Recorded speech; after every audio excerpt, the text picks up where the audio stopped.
చూడండి. ఇశ్రాయేలీయులు మరలా యెహోవా దృష్టికి దోషులు కాగా యెహోవా 40 సంవత్సరములు వారిని ఫిలిష్తీయుల చేతికి అప్పగించాను. ఆ కాలమున దాను వంశస్థుడును జొరియా పట్టణస్థుడునైన మనోహరుడు ఒకడు ఉండెను. అతని భార్య గొడ్రాలై కానుకలేపై ఉండెను. యెహోవా దూత ఆ స్త్రీకి ప్రత్యక్షమై, ఇదిగో నీవు గొడ్రాలు, నీకు కానుక లేకపోయాను, అయితే నీవు గర్భవతివై కుమారుని పొందువు. కాబట్టి నీవు జాగ్రత్తగా ఉండి ద్రాక్ష రసమునే గాని మద్యమునే గాని త్రాగకుండు, అపవిత్రమైన దేనినైనను తినకుండు. అందరూ బైబిల్ చూడాలి. నీవు గర్భవతివై కుమారుని కందువు, అతని తల మీద మంగళ కత్తి వేయకూడదు. ఆ బిడ్డ గర్భమున పుట్టినది మొదలుకొని దేవునికి నాజీరు చేయబడిన వాడై ఫిలిష్తీయుల చేతిలో నుండి ఇశ్రాయేలును రక్షించ మొదలుపెట్టినని ఆమెతో అనగా, ఆ స్త్రీ తన పెనిమిటి వద్దకు వచ్చి, దైవజనుడు ఒకడు నా యొద్దకు వచ్చెను, అతని రూపము దేవదూత రూపమును పోలినదై మిక్కిలి భీకరముగా ఉండెను. అతడు ఎక్కడ నుండి వచ్చెనో నేను అడగలేదు, అతడు తన పేరు నాకు చెప్పలేదు. గాని ఆలకించుము, నీవు గర్భవతివై కుమారుని కందువు. కాబట్టి నీవు ద్రాక్షరసమునే గాని మద్యమునే గాని త్రాగకుండుము, అపవిత్రమైన దేనినైనను తినకుండుము. ఆ బిడ్డ గర్భమున పుట్టినది మొదలుకొని చనిపోవు వరకు దేవునికి నాజీరు చేయబడిన వాడే ఉండునని నాతో చెప్పునని. అందుకు మనోహ, నా ప్రభువ, నీవు పంపిన దైవజనుడు మరలా మా యుద్ధకు వచ్చి పుట్టబోవు ఆ బిడ్డకు నీవు ఏమేమి చేయవలెనో దానిని మాకు నేర్పినట్లు దయచేయమని యెహోవాను వేడుకొనగా, దేవుడు మనోహ ప్రార్థన ఆలకించను కనుక ఆ స్త్రీ పొలంలో కూర్చుండగా దేవుని దూత ఆమెను దర్శించెను. ఆ సమయమున ఆమె పెనిమిటి అయిన మనోహ ఆమె యొద్ద ఉండలేదు కనుక ఆ స్త్రీ త్వరగా పరిగెత్తి, ఆనాడు నా యొద్దకు వచ్చిన పురుషుడు నాకు కనబడినని అతనితో చెప్పాను. హల్లెలూయా, హల్లెలూయా. చాలా జాగ్రత్త వినండి. దేవుడు ఈ మధ్యాహ్న కాల సమయంలో మీతో మాట్లాడబోతూ ఉన్నాడు. దేవుడు అద్భుతమైన వాక్యాన్ని వివరించబోతూ ఉన్నాడు. కాబట్టి చాలా చక్కగా వినేవారుగా మనం ఉండాలి. హల్లెలూయా, హల్లెలూయా. ఓకే, ఇశ్రాయేలీయులు కాలంలో ఇశ్రాయేలీయులు దేవునికి ఎలా జీవించేవారంటే విరోధంగా జీవించేవారు. ఇశ్రాయేలీయులు అనగా ఏంటంటే దేవుని యొక్క ప్రజలు లేదా పిల్లలు. హల్లెలూయా, దేవుని యొక్క పిల్లలు. కాబట్టి ఆ 40 సంవత్సరాల వారికి ఎవరికి అప్పగించాడో తెలుసా? ఫిలిష్తీయులు అంటే దేవునికి వ్యతిరేకమైన ప్రజలకి దేవుడే అప్పగించేశాడు. దేవునికి వ్యతిరేకమైన ప్రజలకు ఎవరికి అప్పగించాడు? దేవుడే అప్పగించాడు. కొన్నిసార్లు చూడండి, నువ్వు దేవుడికి వ్యతిరేకం అయిపోతే సాతానికి దేవుడే అప్పగిస్తాడు. నువ్వు వ్యతిరేకం అయిపోతే ఎవరికి అప్పగిస్తాడు?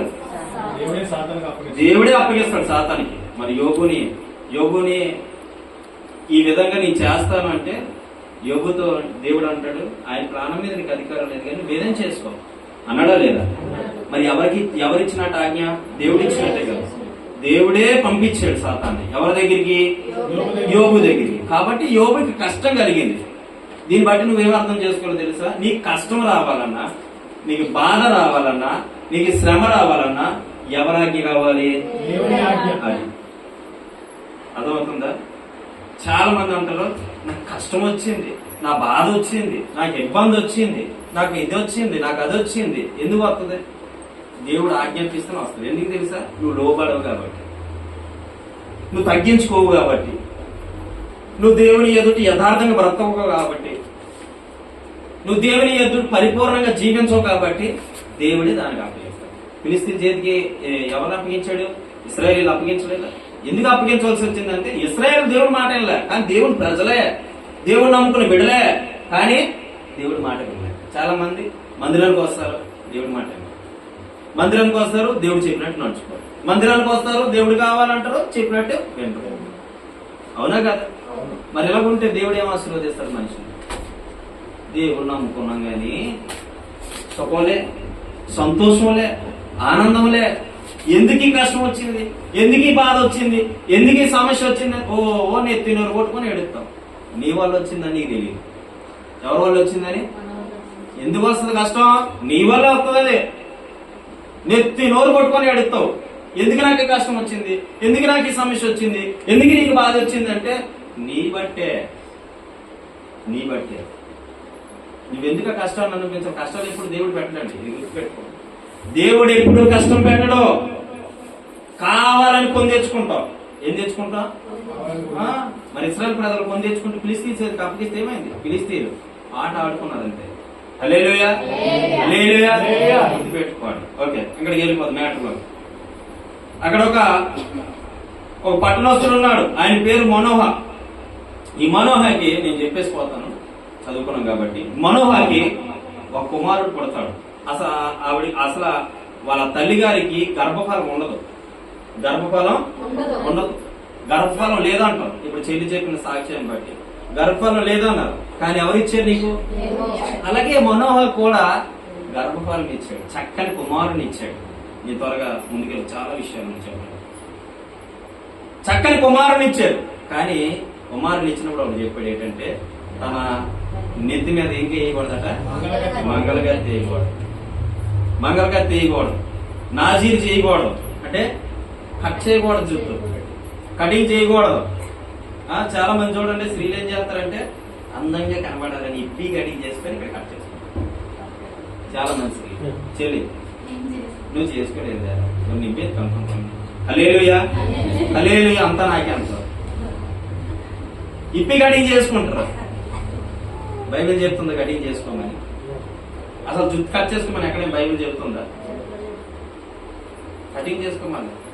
కానీ మగాడికి కటింగ్ చేసుకోమంది. ఎందుకో తెలుసా? మగాడికి జుట్టు ఉండకూడదు, ఆడదానికి జుట్టు ఉండాలి. కానీ ఆడది మొగోడు తెలియదు, మొగోడు ఆడ తెలియదు ఈరోజు. ఇది గుర్తుపెట్టుకో, నిజం. బైబిల్ చెప్తుంది, నేను కాదు. మగాడు ఆడదైపోతుంది, ఆడది మొగోడు అయిపోతున్నాడు. ఏమంటే ఇప్పుడు వెళ్ళి వచ్చాను, కొట్టుకొని వచ్చాను. ఎక్కడికి? అక్కడికి. హల్లెలూయా. అక్కడికి వెళ్ళి కొట్టుకుని వచ్చి సూపర్గా నీట్గా కొట్టుకుని. మరి నీకేం పట్టుకుంది? వాళ్ళంటే వెళ్తారు. మరి నీకేం పట్టుకుంది? నువ్వు వాళ్ళకి గీక్కుంటావు. చెప్పండి సమాధానం. నువ్వు దేవుడు నమ్ముకున్నావు కదా. అసలు నాజీరు చేయకూడదనేసే ఇక్కడ ఆ వ్యక్తికి ఎందుకు చేయకూడదు తెలుసా? ఆ వ్యక్తికి జుత్తులో బలం. ఏ వ్యక్తికి? సంసోను. ఎవరు చెప్పండి? సంసోను.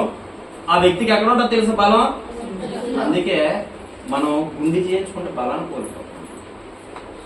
సంసోనికి పెట్టాడు దేవుడు బలం. ఎక్కడ? జుత్తులో పెట్టాడు. జుత్తులో పెట్టాడు. జుత్తులో బలం పెట్టినప్పుడు సంసోనికి ఏం చేయకూడదు అన్నారు? నాజీరు చేయకూడదు. మీకు ఎప్పుడైనా కల్లోని మగాడికి ఎంత జుట్టు పెరిగి ఉందనుకో, దానికి అర్థమేంటో తెలుసా? వాళ్ళు ఏదో లోపం ఉందని. వాళ్ళు ఏదో అది నిజంగా ఉంటుంది. అది చూపించాడంటే వాళ్ళు ఏదో లోపం ఉందని చూపిస్తున్నాడు అని అర్థం చేసుకోవాలి. దేవుడి జుట్టు కనపడుతుంది. రాత్రిలో కాబట్టి ఫోన్ చేసి అంటుంది, నాకు గుర్రం కనపడుతున్నాను. గుర్రం కనపడుతుంది. ఎక్కడి నుంచి అంటే హైదరాబాద్ నుంచి ఫోన్ చేసింది. నాకు గుర్రం కనపడుతుంది అయ్యారు. దానికి అర్థం ఏంటన్నా సాధన? హల్లెలూయా. అసలమ్మా మిమ్మల్ని అలా ఇబ్బంది పడుతుంది. రేసు గుర్రంలా వస్తుంది. రేసు గుర్రంలా వస్తుందట. హల్లెలూయా. అయితే ఇక్కడ ఈ సంసోనికి నాజీరు చేయొద్దన్నారు.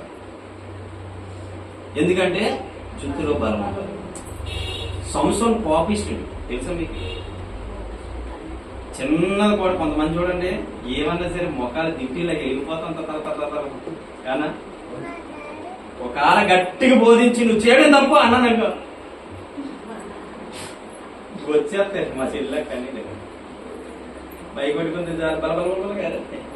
ఆడలు గట్ట రెప్పల మీద నీరు ఉంటుందట. అదేటో మరి మొగోడికి గుండెల్లో ఉంటుందట నీళ్ళు, ఆడవాళ్ళకి రెప్పల మీద ఉంటుందట. అందుకే ఏడ్చి ఆడదని నమ్మకం. సామెత నేనుగా చెప్పింది. హల్లెలూయా, హల్లెలూయా. పెట్టుకోండి. అంటే ఏ విధంగా ఉంటారంటే ఈ రెప్పల మీద ఉంటాయి నీళ్ళు, రెప్పల మీద కళ్ళు మీద ఉంటాయి నీళ్ళు. అవునా కాదు? మగాడు ఎలా కాదు, ఏడాలంటే లోపల నుంచి తణుకు రావాలి. లోపల ఏడాలి అంతేనా కాదు? కొంతమంది మొబైల్ కూడా వేసేస్తాడు ఈ రోజున. ఎప్పుడు తెలుసా? ఊళ్ళకి వేసి వచ్చేస్తాడు. నిజమండి, ఊళ్ళకి వేసి వచ్చి వాడు అంటున్నాడు, ఒక దగ్గర నేను వెళ్ళి కూర్చున్నాను. కూర్చుంటే క్షమించా, ఎందుకో తెలీదు. అసలు నేను అడిగానా? లేదు. మొన్న గుర్తొచ్చింది. రూత్ వాళ్ళ ఇంటికి వెళ్ళాం. ఆ రోజు నైట్ స్టే చేసాం. వస్తే ఎప్పుడో చచ్చిపోండి పాపం. ఒక 20 సంవత్సరాలు ఎంత అవుతుంది, 10 సంవత్సరాలు. చచ్చిపోయాడు. ఉల్లి తాగేసి వచ్చి చచ్చిపోయాడు బాబా. ఎందుకు బాగా ఏడుతుండే అర్థం కావట్లేదు నాకు. ఏమంటుంది? చచ్చిపోయాడు బాబా, చచ్చిపోయాడు. అదే చెప్తాడు. చచ్చిపోయలేరు ఆయన. చచ్చిపోయాడు బాగా, వాళ్ళు చచ్చిపోతే బాగానే ఉన్నారు. కానీ ఎందుకు ఎడుతున్నారు? గుర్తొచ్చింది బాబా. ఎప్పుడు? ఉల్లి తాగేసిన తర్వాత. కొంతమందికి అప్పుడే వస్తుంది. ఉల్లి తాగినప్పుడు అన్నుకు వస్తాయండి. ఏంటి? పాత జ్ఞాపకాలన్నీ. హల్లెలూయా. దాని రివర్స్ అయింది. ఇప్పుడు ఏమంటుంది తెలిసి? ఏసే మొగం నమ్మకూడదు. అవునా కదా? అది టాపిక్ కాదు కానీ కానీ ఇక్కడ ఉన్న వాస్తవం ఏంటంటే, ఇది చెప్పింది ఏంటంటే జట్లో పెట్టుకోకూడదు అనమాట. మగాడి అంత జుట్టు పెంచుకొని ఆడదానిలాగా ఉండకూడదు. అర్థమవుతుందా? అలా ఎవరైనా ఉంటే అమ్మ విశ్వాసులు ఎవరైనా ఉంటే మాత్రం కట్ చేసుకోవాలి నీట్గా అని చెప్పి. ఆడవాళ్ళకి పెంచుకోరా బాబు నీట్గా అని చెప్పి. గుండె గీయించుకోవద్దని చెప్పి. గుండెది గుండెలు గీయించుకోకూడదు. ఒకవేళ నువ్వు గుండె గీయించుకున్నావు అనుకో, కొన్ని బైబిల్లో లేదనుకో అనుకుంటా, మరి నీకు వాళ్ళకి తేడా ఉండాలి కదా. ఉండాలా లేదా? నువ్వు దేవుణ్ణి నమ్ముకున్నావు, మరి అన్ని జనాలు వాళ్ళ ఇష్టం వాళ్ళది. ఎవరిని మనం తప్పు పట్టేది లేదు. వాళ్ళ ఇష్టం వాళ్ళది. మరి వాళ్ళకి నీకు తేడా ఉండాలి కదా. చీకటికి వెలికి పొత్తుందా లేదా? విశ్వాసకి అవిశ్వాసకి పొత్తుందా లేదా? ఉందా లేదా? చీకటికి వెలుగుకి ఎంత తేడా? వెలుగుంటే ఏ వస్తువుని తీసుకోగలుగుతావు. ఇప్పుడు లైట్లో ఉన్నాయి, ఏదైనా చేయగలవు. ఈ రెండు ఆకి పళ్ళు లేని గుడ్డోండమ్మా అంటారా? అంటారా లేదా? మరి విశ్వాసకి అవిశ్వాసకి ఎలా ఉంటుంది చెప్పు? అసలు తేడా ఎంత ఉంటుంది? చాలా ఉంటది. అలాగే అన్నిటికీ నీకు తేడా ఉంటుంది. హల్లెలూయా. ఎందులో వాడు సరిపోకూడదు నీకు. నేను ఎప్పుడు ఒకటి అనుకుంటాను, ఇప్పటికే కాదు, ఇప్పుడు ఒకటి అనుకుంటా. ఏంటంటే అన్నిటికి ఏది మంచి రోజు అది నాకు చెడ్డ రోజు. అన్నిటికి ఏదైతే చెడ్డ రోజు అదే నాకు మంచి రోజు. క్రైస్తవుడు అదే అలాగే ఉండాలి. అది అన్ని చెడ్డ రోజులే. తెలుసా మీకు? ఇక్కడ దగ్గరికి వెళ్తారు. ఏంటి? ఇల్లు దిగద్దామని, ఇల్లు దిగుదామని వెళ్తాడు. వెళ్ళిన తర్వాత అక్కడికి వెళ్ళిన తర్వాత ఈరోజు మంచిది కాదు, ఈరోజు ఎక్కువ. అలాంటి రోజు దిగినప్పుడు ఏం చేయాలా? వెనకాల ఒక గీతం తీసుకుని లేదా ఆవుపిల్లని తీసుకుని లోపల తొక్కించు. ఆడు చెప్పింది ఏంటారు? సత్యం లేకపోయినా వింటారు. ఎందుకంటే ఏదో జరిగిపోద్ది. ఆడి మాట నమ్ముతారు, కానీ బైబిల్ మాట ఎవరు నమ్మరు. బైబిల్ ప్రకారం ఎవరు నడవరు. బైబిల్ అసలు ఫాలో అవ్వరు. అందుకేనే మీ వల్లే వస్తుంది కష్టం. అందుకనే వస్తానే శ్రమలు. ఆవిడ వచ్చేయాలి, ప్రార్థన చేసేయాలి, దీవుని వచ్చేయాలి. ఎలాగొచ్చేది? నీ అంత నువ్వు లోపడాలి కదా దేవునికి. నీ అంత నువ్వు సమర్పించుకోవాలి కదా. దేవునికి నీ అంత నువ్వు అప్పగించుకోవాలి కదా. అప్పుడు కదా దేవుడు దీవిస్తాడు. నువ్వు దేవుని మాట వినేవాడు అయితే, దేవుని మాట ప్రకారంగా నడుచుకునేవాడు అయితే ఏం చేయాలో తెలుసు నువ్వు? దేవుడు ఏదైతే వద్దంటున్నాడు మాట చెప్తాడు. మొన్న ఇంతకుముందు చెప్పాను, 2 వారాలు చెప్పాను. లోకమర్యాదను ఆచరింపకూడదు చెప్పానా? అమ్మో దాంట్లో మామూలుగా లేదండి. ఈ లోక ఆచారాన్ని బట్టి వాక్యం ఏమైపోతుంది తెలుసా? కనుమరుగైపోతుంది. లోక ఆచారాన్ని బట్టి వాక్యం ఏమైపోతుంది? కనుమరుగైపోతుంది. వాక్యం అసలు ఎవరిలో హృదయాలు ఫలించట్లేదంట. అర్థం ఏంటని తెలుసా? వాక్యం కన్నా ఆచారానికి ఎక్కువ విలువ ఇస్తున్నారు. క్రైస్తవులే, పేరు క్రైస్తవులే. మా క్రైస్తవుడు ఉన్నాడు మా దగ్గర, పేరు చెప్పను కానీ చిన్న చెడిపెట్టారట. ఏమన్నా నాకు తెలియదు అనుకున్నాను. చెడిపెట్టారట. వెళ్ళిపోండి అంటే ఎక్కడికి? వెళ్ళిపోయి పూజ చేయించుకున్నాడట. చేయించుకొని ఆయన విశ్వాసం అయింది. వెళ్ళాడు, బాగానే ఉంది. మనోడేం తప్పు తిన్నాడేటి? ఎవడు తీసినోడు తప్పు తిన్నాడేటి? ఇంట్లో డబ్బులున్నా తేకూడదు, అప్పు చేసి తెచ్చాడు. వీడు అప్పే చేయడు. కానీ అప్పు చేసి తెచ్చి ఆ డబ్బులకి అప్పుడు తీస్తానన్నాడు. ఎంత మూర్ఖ! అప్పు చేసి పెట్టుకెళ్ళాడు. ఎంత? కానీ కొంతమంది చూడండి ఇవ్వాల్సిన వాళ్ళకి ఇస్తారు. దేవుడి సేవకు ఇవ్వమని ఎవరు అచ్చా దేవుడి సేవకి ఇస్తే మళ్ళీ పాస్టర్ గారు మీరు పాస్టర్ గారు గొప్పలు అయిపోరు. పాస్టర్ గారు ఒక ఉన్నతమైన స్థాయికి వెళ్ళిపోరు. ఈ కుళ్ళి ఆలోచనలు బట్టి దేవుడు బిడ్డలు ఎదగాలి. ఏ ఆలోచన అలాగనేసి నేను ఎప్పుడు నీ దగ్గర ఏం అడగలేదమ్మో సుమా. దేవుడు నాకు ఇస్తాడు, నాకు ఇవ్వాల్సిన టైంలో నాకు ఇస్తాడు. నేను ఎవరిని అడుక్కునే పరిస్థితుల్లో నేను లేను, నేను అడుక్కోను కూడా, నాకు అవసరం లేదు. దేవుడు నాకు ఇచ్చే విధానం ఉంది, దేవుడు నేను అడుక్కునే విధానం నాకు, నేను ఆయన దగ్గర అడుక్కుంటాను అంతే, ఎవరి దగ్గర చెయ్యి. కానీ ఈరోజు 10,000 బయట నుంచి తెచ్చి ఇమ్మంటున్నాడు. ఎవరికి సమర్పించాలో వారికి తీసుకెళ్లి ఆడ 10,000 అడిగి సరిపోయింది. ఒక తులం బంగారం ఏమన్నా ఏం చేస్తాను? ఖచ్చితంగా పట్టుకెళ్తారు. ఒక మన బర్నబాస్ గారని మీరు యూట్యూబ్ లో కొట్టండి, వస్తారు సాక్ష్యం. పాస్టర్ బర్నబాస్ అనే సాక్ష్యం కొట్టండి. ఆయన చెప్పాడు ఒక మాట, దయ్యాలు పెట్టిన వాళ్ళు ఆయన బోట వైపు దయ్యాలు పెట్టిన వాళ్ళందరూ ఆయన దగ్గరికి వచ్చేవారట. ఈయన చెప్పేవాడట, సరే వచ్చావు కానీ మరి అది తీయాలంటే కొన్ని సరుకులు కొంతే. ఏమన్నాడు? కొన్ని సరుకులు కొంతే అన్నాడట. చచ్చినట్టు పట్టుకెళ్ళేవారు. ఒక్కొక్కరు అనేవారట, బాబు 4,000 5,000 చెప్తాను, ఓ 3,000 తీయచ్చు కదా అంటే, ఇంకో 4-5 ఎక్స్ట్రా పంపిస్తాను, తీసుకెళ్ళి కాపర్ చేసుకున్నాడు. ఏమి దయ్యాలి ఏం చెప్పేవాడు? 4-5 పంపిస్తాను కాపురం చేసుకున్నాడు వాడు. చచ్చినట్టు 5,000 అడిగితే 5,000 తెచ్చేవాడు, 10,000 అడిగితే 10,000 తెచ్చేవాడు, 20,000 అడిగితే 20,000 తెచ్చేవాడు. ఎందుకు? ఆ దగ్గర సెలవు ఏ అవసరమైతే ఆయన పంపించగలడు, బంధించగలడు. ఆ విద్య నేర్చుకున్నాడు కాబట్టి. కానీ స్వచ్ఛమైన వాక్యం దగ్గరికి వచ్చేసరికి చేయాలేంటండి, ఇవ్వలేంటి. ఎన్ని అద్భుతాలు జరిగాయి మన మందిరంలో.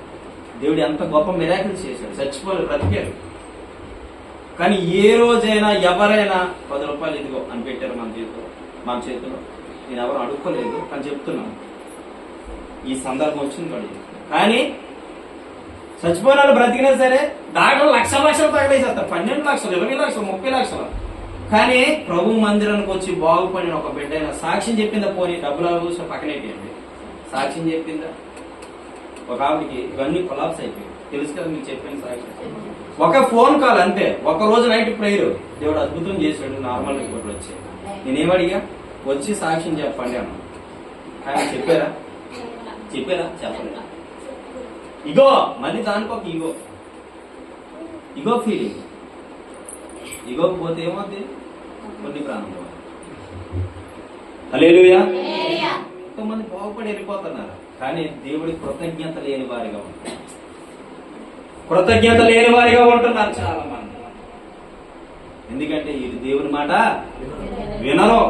అందుకే నీ బట్టే సమస్య, నీ బట్టే నీ ఆరోగ్యం పాడు, నీ బట్టే నీ కుటుంబంలో నెమ్మది లేదు, నీ బట్టే నీ కుటుంబంలో శాంతి లేదు, నీ బట్టే నీ కుటుంబంలో ఆరోగ్యం లేదు, ఐశ్వర్యం లేదు, ఇంకేది లేకపోయినా నీ బట్టే. ఎవరు ఆ కష్టాలు దేవుడు వెళ్తాడు. దేవుడు గొప్పడండి. దేవుడు ఒక్క మాట అన్నా సరే, ఆయనకి మనం 1000 సార్లు క్షమాపణ వేడుకున్నా సరే అది తక్కువే. ఒక్క మాట, పళ్ళెత్తి ఒక్క మాట అని చాలా మంది నోరు దుమ్మునే నాలుగని చెప్పి దేవుడు ఎందుకో మాకు ఈ కష్టం పెట్టేస్తాడు, ఎందుకో ఈ బాధలు పెట్టేస్తాడు. దేవుడు పెడతాడు ఆ కష్టాలు.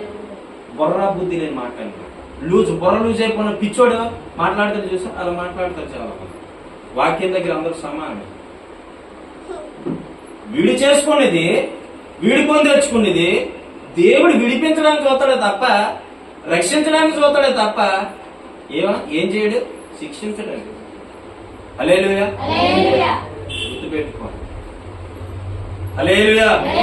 కాబట్టి దేవుని మాట వినేవారుగా ఉండాలి. హల్లెలూయా. హల్లెలూయా. ఇక్కడ ఈ సంసోనికి నాజీర్ చేయకూడదని చెప్పారు. బాగానుంది, ఎదిగి పెద్దోడు అయ్యాడు, గొప్పగానే ఉంది, పర్వాలేదు. తర్వాత ఏ దైవజనుడు అయితే కనపడ్డాడో, మీకు గబగబ నేను చెప్పేసుకొని వెళ్ళిపోతున్నాను. ఏ దైవజనుడు అయితే కనపడ్డాడో అదే దైవజనుడు కనబడి నాకు చెప్తే బాగుండు ప్రభు అని వేడుకునగానే ఆయనకి సంసోన్ అని పేరు పెట్టమంటారు. పెట్టిన తర్వాత ఇప్పుడు చూద్దాం 14వ అధ్యాయానికి వెళ్దాం ఒకసారి. సంసోను మొదటి వచనం. తిమ్నాతులకు వెళ్ళి తిమ్నాతులో ఆ. ఫిలిష్తీయుల కుమార్తెలలో ఒకరిని చూచెను. అతడు తిరిగి వచ్చి తిమ్నాతుల ఫిలిష్తీయుల కుమార్తెలలో ఆ. ఒకరిని చూచి తిని మీరు ఆమె నాకు ఇచ్చి పెళ్లి చేయవాలని ఆ. తన తల్లిదండ్రులతో అనగా వారు ఆ. నీ స్వజనుల కుమార్తెలలోనే గాని ఆ. నా జనులలోనే గాని ఆ. స్త్రీ లేదనుకుని ఆ. సున్నతి పొందిన ఫిలిష్తీయుల నుండి ఆ. కన్యను తెచ్చుకున్నట్లు ఆ. తెచ్చుకోవటకు వెళ్ళుచున్నావా నేను అందుకు సంసోను ఆమె నాకు ఇష్టమైనది కనుక ఆ. ఆమెను నా కొరకు తెప్పించమని తన తండ్రితో చెప్పాను. అయితే ఆ. ఫిలిష్తీయులకు ఏమైనా చేయుటకై ఆ. యెహోవా చేత అతడు లేపబడినన్న మాట ఆ. అతని తల్లిదండ్రులు తెలుసుకోలేదు. ఆ. ఆ కాలమున ఆ. ఫిలిష్తీయులు ఇశ్రాయేలీయులను ఏలుచుండేది. అక్కడ ఆగన్నా. ఓకే, హల్లెలూయా హల్లెలూయా. ఈ సంసోను కోపిష్ఠుడే. సంసోను ఎవరిచ్చిన గిఫ్ట్ ఇప్పుడు చెప్పండి. పిల్లలు ఎవరిచ్చిన బహుమానం? దేవుడిచ్చిన బహుమానం. మరి ఈ మనోహ దేవుని దృష్టి సంసోను మీద ఉన్నదన్నప్పుడు సంసోను బాగా పెంచాడు. కానీ సంసోను ఎలా తయారైపోయి తెలుసా? మొదట కోపిష్టి, రెండోటి ఏంటంటే ఆ వ్యభిచార లక్షణాలు కనబడ్డాయి అన్నమాట. ఏ లక్షణాలు అంటే పాపము చేసేటువంటి లక్షణాలు. ఇక్కడ స్పష్టంగా రాయబడి ఉంది ఏంటంటే, ఒక దగ్గరికి వెళ్ళాడు, ఫిలిష్తీయుల దగ్గరికి కుమార్తెలు ఒక ఆమెను చూశాడు. చూసిన వెంబడి ఏమైపోయింది తెలుసా? మనసు పారేసుకున్నాడు. కొంతమంది చూడండి, చూసిన వెంబడి మొదటి హల్లెలూయా చూసిన వెంటనే పడిపోతారు. నీకేం పోయే కాలం పట్టుకుంది భార్య ఉండగా. కొంతమంది అంటారు. మొన్న ఒక వీడియో చూశాను. అన్న నేను ట్రైన్లో వెళ్తూ ఉంటే విజయవాడ వెళ్తూ ఉంటే ఒకటి వీడియో చూశాను. అన్నకు చూపించాను. ఏ వీడియో అంటే వాళ్ళ భర్త అట్ట మంచి అందగాడట. వినాడే, పిల్లల వల్ల చాలా ఇబ్బంది అవుతుంది, గలిబిలి అవుతుంది, చాలా జాగ్రత్త పెట్టుకుంటారు. వాళ్ళ భర్త మంచి అందగాడట. మంచి అందగాడైతే ఊళ్ళో వాళ్ళందరూ ఉన్నట్ట. నిజమండి, వార్తలు వచ్చింది, నిజం చెప్తున్నాను. ఊర్లో వాళ్ళందరూ అతనే అయిపోయి చూస్తాడట. ఈవిడికేం పట్టుకొని తెలుసు? ఊర్లో వాళ్ళందరూ నా భర్త అయిపోయింది చూడాలని చెప్పేసి ఆ చెల్లించి పెళ్లి చేసింది. ఏం చేసింది? నిజం.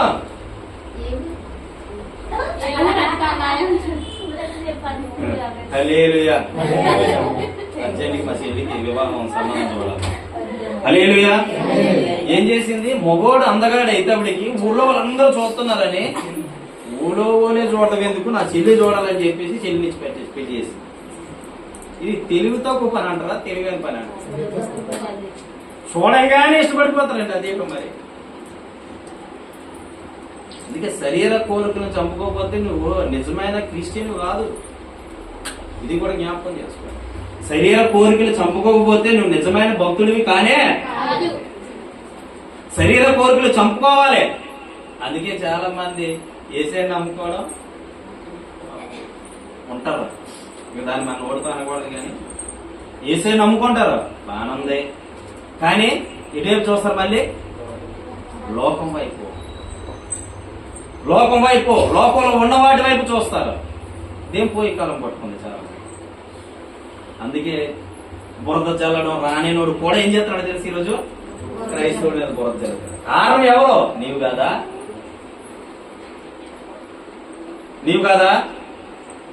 చిన్న ఒకసారి లైవ్ అవుతుంది, ఎక్కడికి వెళ్ళిపోయిందో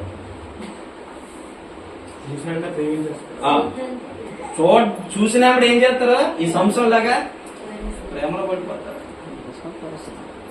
కానీ కొన్ని యవనస్తులు ప్రేమలో పడ్డారంటే వీళ్ళకి ఏమీ తెలియదు అనుకోవచ్చు. ఇప్పుడు ఫ్యాషన్ ఏంటో తెలుసా? పెళ్ళైన వాళ్ళు ప్రేమలో పడతారులేండి. రాత్రి ఒక వీడియో చూశాను. ఆ వీడియోలో అంటుంది, సిస్టర్ గారు నీకు ఎన్ని సంవత్సరాలు అని మైకి పెడుతుంది. ఆవిడంటుంది 55 years అంటుంది. అన్నది బాగానే ఉంది. 55 years అంటే మరి నీకు ఎలాంటి మొగుడు కావాలనుకుంటున్నావు అంతే. అప్పుడు ఆవిడంటుంది, నాకు నన్ను బాగా చూసుకోవాలి, ప్రాణంగా ప్రేమించాలంటే. 50 సంవత్సరాల అమ్మాయి ప్రాణంగా ప్రేమించే మంచి మగవాడు పెళ్లి అవ్వలేనోడు దొరకాలట. అవి ఎంత అజ్ఞానం అండి ప్రజలకి. అందుకే క్రైస్తవుడు అన్నవాడి వాడి ప్రతి ఒక్కరు కూడా ఒంటిని చంపుకునే ఉద్దేశం కలిగి ఉన్నట్టు. ఆ కామ వికార కోరికలన్నీ చంపుకోవడానికి ప్రయత్నించాలి. వస్తాయి ఆలోచనలు, తెస్తాడు వాడు పని ఆడిది ఏం చేస్తాడు, తీసుకొస్తానే ఉంటాడు. చూసిన వెంబడే సంచిలో బొట్లో వేసేస్తాడు అంతే. అప్పుడు దాని నుంచి బయటకు వచ్చి మార్గం కనిపెట్టాలి. హల్లెలూయా. పాపానికి దాసుడు కాకూడని వాక్యం చెప్తావు. పాపాన్ని విడిచిపెట్టమని దేవుడు చెప్తున్నాడు. కానీ నువ్వేం చేస్తావో తెలుసా, దాన్ని పట్టుకునే అలా. అందుకే క్రైస్తవుడు ఎదగపోవడానికి కారణం, గొప్ప దేవుడే, శక్తిమంతుడే, అధికారం కలిగిన దేవుడే, అయినా నువ్వు ఎదగలేకపోతున్న కారణం నిన్ను బట్టి, నీలో ఉన్న పనికిమాల లోపాల బట్టి నువ్వు ఎదగలేకపోతున్నావు. కానీ ఏ రోజు క్రైస్తవుడు తెలుసుకోవట్లేదు, కళ్ళు తెరబడట్లేదు, తెరవకుండా చేసేది వాడు. అందుకే స్వచ్ఛమైన వాక్యం అక్కడ ఉన్న అక్కడ పరిగెత్తున్నారు. హల్లెలూయా. ఈ రోజుల్లో స్వచ్ఛమైన వాక్యం లేదు. ఎక్కడ స్వచ్ఛమైన వాక్యం లేదండి. వాక్యము స్వచ్ఛంగా వినబడే దగ్గరికి వెళ్దామంటే అక్కడ ఏమంటున్నారు, నిందలు, అవమానాలు వస్తనే లేదా? స్వచ్ఛమైన వాక్యం బోధించే దగ్గర నిందలు, అవమానాలు. అదే మామూలుగా డబ్బా కొట్టి డప్పులు కొట్టేసిన దగ్గర మాత్రం ఏమీ ఉండదు. అడిగి తెలుసు నిన్నే మందిరానికి పంపించాలో అడిగి తెలుసు. ఇలాగెళ్తావు కానీ రోబోలాగా ఇలా తిరిగేస్తే ఇరవై. కానీ అక్కడ అటువైపు వెళ్తే స్వచ్ఛమైన వాక్యం దొరుకుతుంది. కానీ నేను అక్కడికి నేను అక్కడ ఉంటాను కాబట్టి మన ఇద్దరం కలిసి ఆరాధన చేయాలి. మన ఇద్దరం కలిసి అక్కడ ఏం చేసేది ఉండదు, ఆడుకోవాలి. ఆ పాస్ గారు మొత్తుకుంటారో బాదుకుంటారో కానీ వినండి కదా. ఎందుకో వినాలనిపిస్తుంది కదా, పక్కన ఎవడు ఉంటాడు. కానీ అటు వెళ్తే నీ నాటకాలు అక్కడ కుదరవు. అక్కడ ఎవరు ఉంటారు, దేవుని సంచారం ఉంటుంది. ఎందుకు బట్టి ఇవన్నీ మనోడి దగ్గరికి వెళ్ళిపోదు. ఇప్పుడు వెళ్ళాడు, అమ్మాయిని చూశాడు, బాగుంది. తిరిగి వచ్చి తిమ్నాతులో ఫిలిస్తీన్ల కుమార్తెలో ఒకరిని చూచి మీరు ఆమె నాకు ఇచ్చి పెళ్లి చేయండి అన్నాడు. ఏమన్నాడు, చూడంగానే ప్రేమలో పడిపోయాడు. ఇప్పుడు పెళ్లి కావాలంటున్నాడు. పెళ్లి కావాలంటున్నాడు. మరి పెళ్లి చేశారో లేదో చూడండి, ఇక్కడ చూడండి.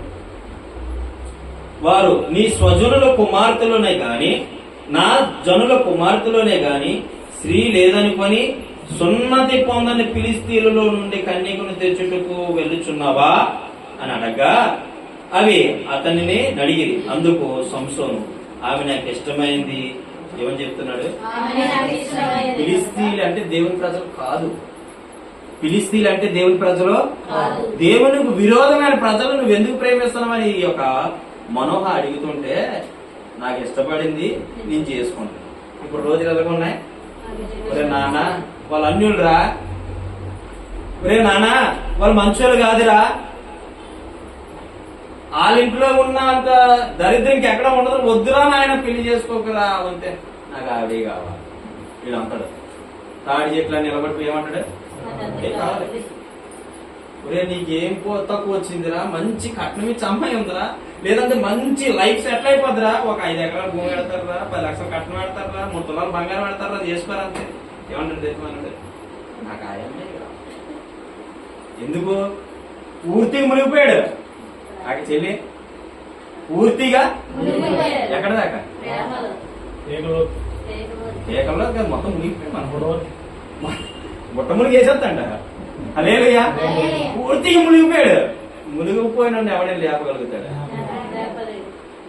ఆ టైంలోనే సీఎం కూతురు తీసుకొచ్చి ఆ అమ్మాయి మీద చేసుకుంటే ఉంటే ఉండొచ్చు కానీ నాకు అమ్మాయి ఇదే కావాలి. ఎంతమంది అంటే ఈ ప్రేమల ద్వారా చచ్చిపోతున్నారు, ఎంతమంది చచ్చిపోతున్నారు ఈ ప్రేమలు. ఏ అమ్మాయి కావాలట, ఆ అమ్మాయి కావాలి. ఎందుకు, ఈ గాఢంగా ప్రేమించాడు, వదులుకోమంత వదులుకుంటున్నాడు. కానీ తల్లిదండ్రులు తెలుసు నువ్వు అది మంచిదా కాదా.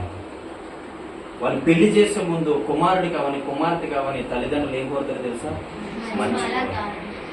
మంచి కోరుతారు. పిల్లలు మంచితనం కోరితే పిల్లలు ఏ నానా తిరుగులు తిరిగేసి ఆ తల్లిదండ్రులకి తలదించుకునే పరిస్థితులు తెచ్చే కుటుంబాలు ఈ రోజు లోకంలో ఎన్నో ఉన్నాయి. అందులో మన క్రైస్తవుల్లో ప్రధాన స్థానం. క్రైస్తవులు ఏ స్థానాలో? ప్రధాన స్థానం. నేను ఎవరిని తప్పుపట్టి మాట్లాడట్లేదు, కానీ ఈ లైవ్ ద్వారా వీక్షిస్తున్న ప్రియమైనటువంటి దేవుని బిడ్డలారా, చాలా మంది ఉన్నారు ఇలాంటి క్రైస్తవుడివే పేరుకి, దేవుని నమ్ముకున్నాడువే పేరుకి, కానీ నీలో భక్తి జీవితంలే. ఎందుకో తెలుసా? నాకు అదే కావాలి. ఏదైతే వద్దంటాడు దేవుడు అంటాడు, మంచి లైఫ్ ఉందిరా నీకు, చక్కని లైఫ్ ఉంది. ఎంతమంది చెప్పలే? మన రావణన్న గురించి చెప్పాడు కదా, కృష్ణ నా దగ్గరికి వచ్చాడు, ప్రార్థన చేయగా దేవుడు అద్భుతంగా తనతో మాట్లాడాడు. అన్నా నీకు మంచి లైఫ్ ఉంది, ఏం జరగబోతుందో కూడా మాట్లాడాడు. కానీ వినియోగించుకున్నాడా? ఈరోజు ఏ పరిస్థితిలో ఉన్నాడు? చావు బ్రతుకులో ఉన్నాడు. ఒక మాట దైవజనుడు చెప్పాడంటే, ఆత్మీయుడు ఒక మాట చెప్పాడంటే వినో, అది నీ మంచి పని. ఒక ఆత్మీయుడు నీకు చెబుతూ ఉన్నాడంటే వినో, అది నీ మంచి కొరకే. కానీ వినడు కదా ఈడు. దేవుడు మరి ఈయన చెప్పాడు. కొంతమంది ఏమనుకుంటారు, దేవుడు మరి మన దగ్గరకు వచ్చి ఫ్యామిలీ వచ్చింది కదా, వాళ్ళు అలాగే ఉన్నారండి. దేవుడే చూసుకుంటారు. హల్లెలూయా. నేను చెప్పి కాదండి, మీరు చూస్తున్నారు కళ్ళారుగా. దేవుడు ఏది చెప్తే జరగడం చూస్తున్నారు, దేవుడు ఏది మాట్లాడితే జరగడం చూస్తున్నారు, దేవుడు దేని నుంచి విడిపిస్తే జరగడం చూస్తున్నారు. కాబట్టి రోషం కలిగి సేవ చేస్తున్నాం కాబట్టి దేనికి భయపడేది లేదు. కానీ బైబిల్ ప్రకారంగా నేను బోధించాలంటే కరెక్ట్ కాదు. నేను కూడా అలాగే ఉన్నాను. బోధలోనే కరెక్ట్ కాదు కదని జీవితంలో కూడా అలాగుంటేనే బోధ చేయాలి, లేకపోతే అనవసరం నీ బోధ ఎవడికి పని చేయదు. గన్న పట్టుకున్నాడు సరేనాడైతే అవతల శత్రువు వచ్చిన ఎలాంటి వాడు అంటే టప్పని కాల్చితే టక్కన పడతాడు అవతల. గన్న కాల్చడం రాకపోయినాడు, గన్న కొంత ఇది వేస్టే కదా, అవునా కదా? అంతే. బైబిల్ పట్టుకున్నాడు సరైనోడు అయితే, బోధించినోడు సరైనోడు అయితే మాట గుండెలో దూసుకెళ్ళిపోతే వారి జీవితంలో కార్యం చేస్తారు. హల్లెలూయా. నేను చెప్తున్నా, ఈ ఫిలిష్తీయుల దగ్గరికి వద్దురా అని చెప్తున్నాడు సంసోనికి. కానీ సంసోన్ ఏమంటాడు? నాకు ఆ అమ్మాయే కావాలి, నాకు ఆవిడే కావాలి మరి అన్నాడు. తర్వాత ఏం జరిగింది చూడండి. అందుకు సంసోన్, ఆమె నాకు ఇష్టమైనది కనుక నేను ఆమె నా కొరకు తెప్పించుడని తన తండ్రితో చెప్పి, మళ్ళీ తండ్రితో ఏమన్నాడు తెలుసా? కోపిస్తుడు, పాపం కోపిస్తుడు అయ్యి మరి ఏం చేస్తా. కొంతమంది తల్లిదండ్రులు చూడండి, పిల్లలు కానీ పెద్ద చేసిన తర్వాత ఎవరిని తండ్రిని తండ్రి ఏమంటాడు అంటాడు, అక్కడ ఆగిపోతాడు. కానీ మరి ఏం చేస్తాం? ఒక కాసి ప్రేమ, ఒక కాసి కోపం కూడా ఉంటది. కానీ తండ్రికి ఎంత కోపం వచ్చినా ముందు ప్రేమే చూపాడు. అదేనండి తల్లిదండ్రుల లక్షణం. తల్లిదండ్రులు కొన్ని లక్షణం ఏంటో తెలుసా?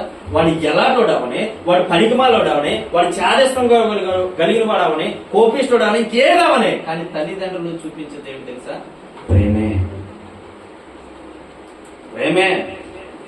ప్రేమ చూపిస్తారు. కానీ అది వారికి ఈ సంవత్సరం కూడా అర్థం కాలే. తండ్రితో అంటున్నాడు, నువ్వు వెళ్ళి నా కోసం ఆ అమ్మాయిని తీసుకురా అంటున్నాడా లేదా? ఆ బైబిల్ అనేది చెప్తున్నాడు. మరి తీసుకొచ్చాడు తండ్రి. చూడండి, అయితే ఫిలిష్తీయులమైన చేటుకు యెహోవా చేత అతడు రేపబడి అన్న మాట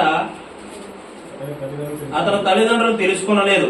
ఆ కాలంలో ఫిలిష్తీయులు ఇశ్రాయేలును ఏలుచుండిరి. అప్పటికే ఫిలిష్తీయులు అంటే దేవుని ప్రజలు కాదు. అప్పటికే ఫిలిష్తీయులు ఏం చేస్తున్నారు తెలిసి? ఇశ్రాయేలుని నానా ఇబ్బందులు పెడుతున్నారు, నానా సమస్యలు గుండా, నానా బాధలు గుండా, నానా ఇబ్బందులు పెట్టి వారి బానిసత్వంలో నడిపిస్తున్నారు. అప్పటికే. కానీ ఈయన ఎవరు కోరుకున్నాడు తెలుసా? ఆ బానిసత్వంగా చేసినటువంటి ఫిలిష్తీయులే ఎవరైనా ఊరుకుంటారండి.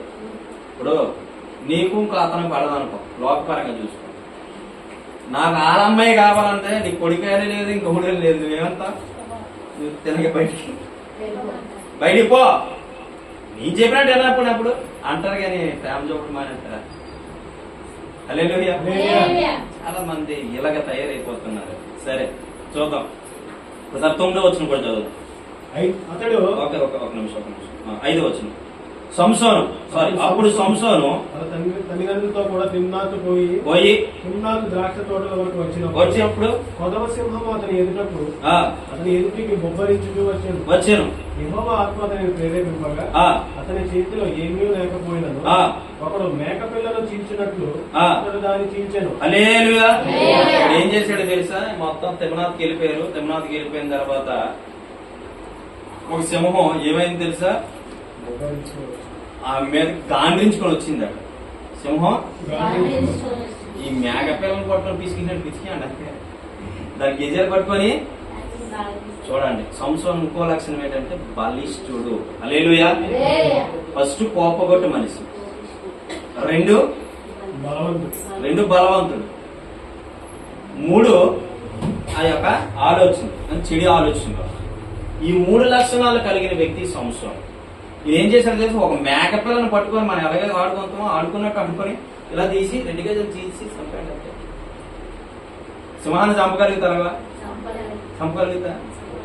చూడండి, ఏదో రాష్ట్రంలోని గీదల ఎద్దులో పోటీ పెడతారు. కొమ్ములు వచ్చేసి కిందకి చెన్నైలో తిరువనంతపురం అనుకుంటారు జల్లికట్టు అని. ఆ అందులో ఏం చేస్తారంటే వీడియోలో చూసాను, నేను వెళ్ళలేదు కానీ వెళ్ళేవనుకోండి పాస్పోర్ట్ వెళ్ళేది పెట్టాను అనమాట.